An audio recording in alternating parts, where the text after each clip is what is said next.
JP, ano yung inaasahan sa pagharap ng mga tsuper ng jeep sa LTO? Ang inaasahan natin ay magsusumite ng written explanation yung mga tsuper ng jeep na nakuhanan ngang nagigit-gitan dyan sa Caloocan City. At ngayong araw o mamayang alauna ng hapon ay kinakailangang humarap sila doon sa Intelligence and Investigation Division o IID ng LTO dito sa Central Office sa Quezon City.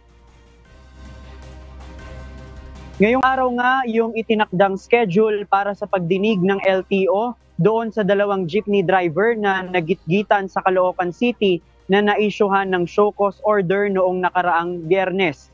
Ito yung dalawang jeep na nag-viral sa Bagong Silang, Caloocan City noong September 26. Kahit kasi may mga pasahero, tila walang pakialam ang mga driver ng jeep at ilang ulit nagbanggaan.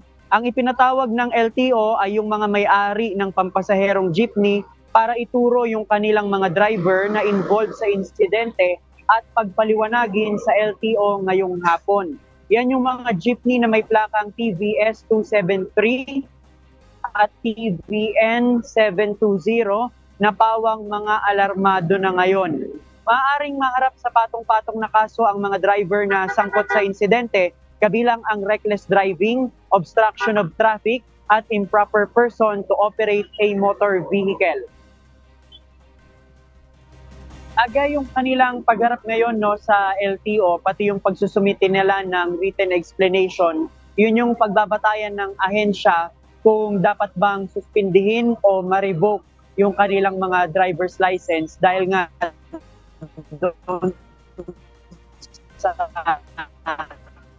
incident kanilang ginawa. Yan muna ang ating latest live dito sa Quezon City. Balik sa iyo, Aga. Maraming salamat, JP Nunez.